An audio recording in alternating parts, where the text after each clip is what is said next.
Good morning, guys. Welcome back to the channel. In today's video, we're going to be going over my 7.5 inch Fabtech lift kit that I have on the white truck here. So let's get down here and take a look. Alrighty, guys. So up here underneath the white truck, we have again a 7.5 inch Fabtech Motorsports Stealth lift kit. This is their 7.5 with the upgraded Stealth shocks, and this is the all black kit. I've seen where they have the blue ones. That's like a baby blue. I didn't really want that on this truck. I do plan to powder coat this lift kit, but I didn't really want the baby blue. It was lighter than the Fabtech decal here on the stabilizer, and we will get to that in a minute as well. So for those of you who don't know the lift setup on this truck, we have the 7.5 Fabtech, we have an 1.5 inch Daystar leveling kit, and then a 3-inch zone body lift. That block is a little off center. Probably need to do something with that, but it's not going anywhere. But anyway, I installed this 7.5 lift first, and then probably 6-8 months later, we did the spring spacers, and then like 3 years later, here we are, almost 4 years. We installed the body lift to try to clear these wheels and tires. And let me kind of throw this in here. This is a 20 by 14 off-road monster M12 with a 35 and a 2-inch 6-lug adapter, and then over here we have a 37. I threw this 35 on as a test fit tire because I didn't really want to do the body lift, but it rubbed with 35s, so I figured instead of going with 33s, which would look really weird on this truck, we'll just throw the body lift on here. But anyway, the Fabtech lift, again, right at 4 years today at the time of filming this, right at 4 years. So far, I love this lift. I've had no issues with it, no complaints really. One kind of complaint that I do have is I wish that they came with a drop pitman arm and idler arm. Sorry, everything's super filthy too. This thing does a lot of sitting anymore, and it needs a good cleaning, but I wish it did come with the drop pitman and idler, because I don't know if y'all can see it, but up in here, up in there, you see those witness marks above the inner tie rod? That is because at full crank, if you hit a bump or something, they will hit on the frame. It really does need some drops there, but nobody makes them for this truck, so there's not really much you can do with that anyway. Sometimes I've had hit the sway bar as well on the tie rods, but I guess this kit isn't meant to work with the leveling kit and everything else. Also, one more thing front and center here is we do have a Fabtech 4-wheel drive steering stabilizer on this truck.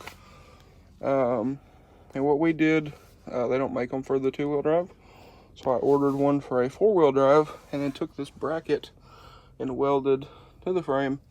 Now that needs cleaned up, but I plan to paint this frame here at some point in time and get under here and paint everything up really nice and give this thing a good cleaning. But it worked at the time because I was having some really bad bump steer. with my old wheels and tires that I used to have. They were 37, 1350, 17 mud gaps on stock wheels with spacers. And it had a really bad bump steer, so I installed this, and that took away most of it. Now, one weird thing with this truck, everything has held up fine on the Fabtech stuff, but it does seem as if the bushings are getting a bit weathered, I guess you could say. The shock bushings up here are also the same way, so I'm probably going to need to look into some of that sometime or another, see if I can get replacements for just those little bushings, and if so, we'll go from there. But I've thought about upgrading to some Fox shocks, and then I've also talked to a couple people about building a custom lift for this truck. So I don't really know. I don't really know what I want to do there, but I would like to figure out that stuff sometime or another.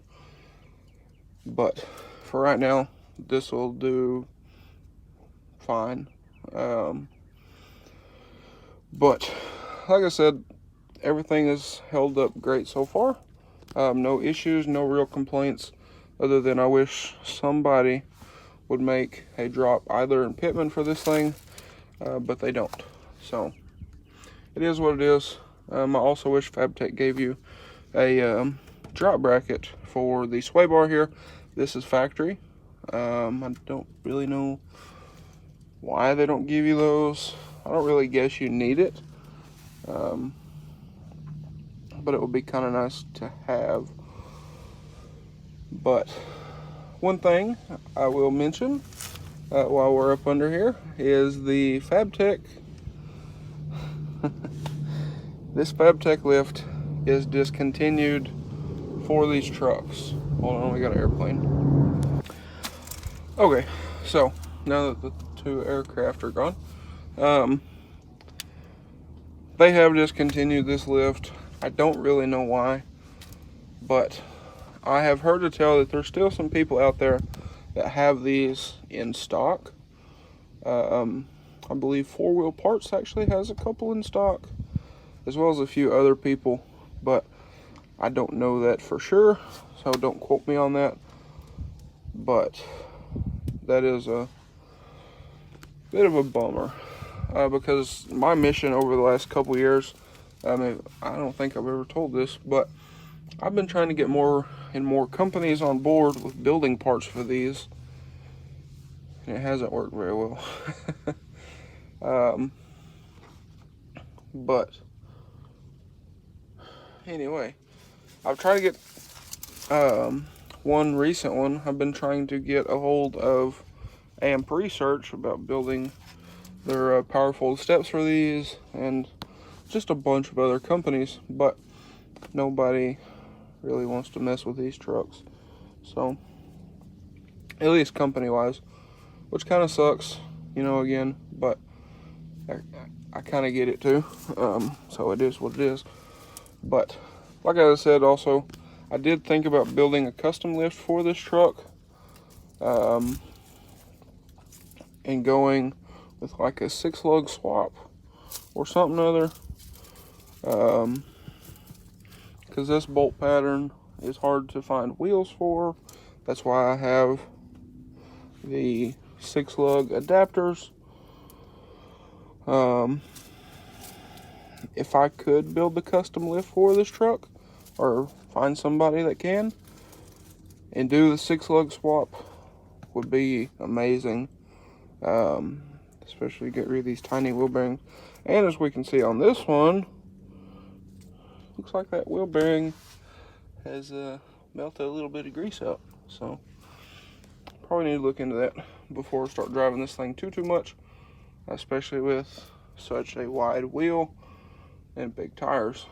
But that is kind of the biggest reason why I don't drive this truck very much anymore, is because of the wheel bearings. This thing eats wheel bearings like nobody's business. And this front end has a bit of looseness to it, and I think that is due in part of the rather steep angles of the tie rods. It's got a lot of slack in it. It's not like the joints are loose, but there's a lot of leverage, I guess you could say, with that. For instance, when we put this lift on here, we put all new front end parts on this truck. New pitman, new either, new tie rods, inner and outer, new ball joints on the lowers, new upper control arms, all that. I mean, all of that stuff.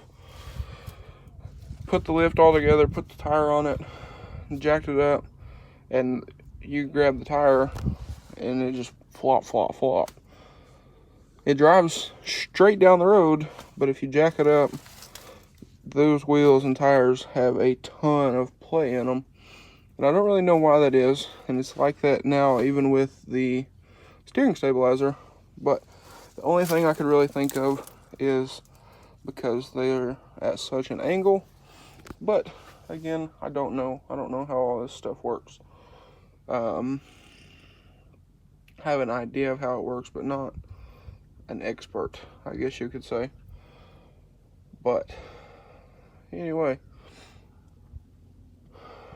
so let's see, am I missing anything? One other thing I wish they did is I wish they offered some kind of solution that was different for the rear end. I'll get up and we will check that out here in a minute, and we'll see what we got going on back there.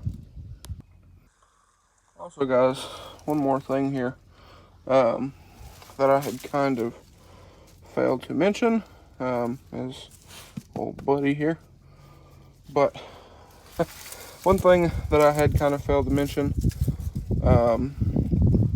with this truck, something that I have been debating on, is trading these wheels and tires, going with a narrower wheel and a taller wheel, and then going to a 35 versus a 37 here.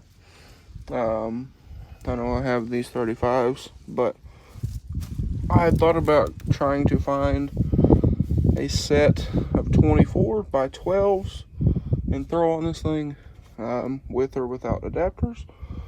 If I could find 14 wides that I liked and a polished wheel for this bolt pattern, I would do that, or 12 wide if I have to do the adapters again. So that is another thing that I have been thinking about doing, to change this truck up, because I will admit, with these, this truck is a bit too wide, and I will also take a look at that here in just a second. Alright guys, so back here up top, I mean, you can see just how wide this truck is. It's right at 8 feet. And I noticed, standing here, it almost looks like we got a bit of camber now. But anyway, I need to take that control arm and get warranted. Boots busted. But on the back here, we have just the standard lift block setup that comes with these kits. I believe that is a 5-inch block, if I remember correctly. And then they give you the U-bolts, which one of my U-bolts was mushroomed, so we had to put the shorter one on, and we had to squeeze them together to get it on there, and it was a mess. But we did get that on there, and we got, again, the stealth shocks here on the rear. This whole thing's getting sun-baked sitting out here. The undercoating's coming off, but we'll get that taken care of as well. But anyway, the blocks, I mean, there's really nothing to go wrong with those. The shocks have a little leak to them. I think it's this one. Has a little bit yeah, a little bit of leaking coming from that top seal, but it's kind of to be expected from a set of shocks that are 4 years old. So can't complain too much with that. But anyway, guys, I guess that's going to be a wrap for this video. Again, I said this in the last white truck video that I filmed like 30 minutes ago. Sorry, we haven't really done a whole lot. I've been working with trying to get this thing done, looking for the next rebuild, trying to fix the garage, looking at a bunch of different stuff. There's a lot going on. But anyway, guys, that is going to be a wrap for this video. If you guys enjoyed today's video or maybe found it helpful, please drop a like and comment down below. Smash that subscribe button. Thanks for watching, guys. Hope everybody has a great day. I'm pretty happy with the Fabtech lift. It has done very well. This truck has been in some situations it probably shouldn't have, but it's gotten through it. So pretty happy. I love this truck. I don't ever intend to sell this truck. And one more thing on the wheel bearings. On the driver's side, the wheel bearing went out about 2 weeks, if that, after installing this kit. And it monkeyed the spindle up, and it pulled all of the threads off the end of the spindle. It was a mess. Well, you can't buy just the spindle. You have to buy the whole knuckle and spindle assembly. Fabtech won't sell you just the spindle, I guess for liability reasons. So what we ended up having to do, because they wanted us to take that off, ship it to California where they're at, and then them press a new spindle in and ship it back. I don't remember what it was going to cost. Shipping was very expensive, or would have been very expensive for that thing, because it's huge and it's heavy. So didn't do that. Had to get a spacer made because the factory 2-wheel drive spindles are too long. So we had to have a spacer made, press the factory spindle out, press into the new knuckle, and all that. I mean, it was a mess. So that's kind of another reason why I don't really drive this truck. Like I had said about the wheel bearings, is if something happens now, you cannot buy parts, to my knowledge, because they discontinued that kit. So it's kind of nerving about the whole deal, and that's why I've been talking about doing the custom lift. I'd like to stay IFS. I don't really want to go solid axle with this truck. I wouldn't mind to do another truck solid axle. I thought about solid axle swapping another 10th gen, but 6.0, I love that truck. I absolutely love that truck. So I thought about, instead of building another one of these that nobody makes parts for, we can build one of these and have a ton of fun with it. So that's also something I've been kind of debating on, is buying another 6.0 or something along that lines and build into something of that caliber. I will never sell the white truck. I will never sell the white truck. I've always said this, and I'm still there today. I don't ever intend to sell this truck. I mean, I would sell this, I would sell the 6.0, I would sell everything else before I sold the white truck. So it's not going anywhere. But I would like to build a matching 6.0 big lift, maybe even paint it the same as this truck and have like twins type of deal. I think that would be cool. But anyway, guys, enough of me rambling. I'm going to go ahead, get in here, edit this video. Sorry for the wind noise if y'all are getting that. But anyway, guys, like I said, that's going to be a wrap for today's video. If you guys enjoyed today's video or maybe found it helpful, please drop a like and comment down below. Smash that subscribe button. Thanks for watching, guys. I hope everybody has a great day.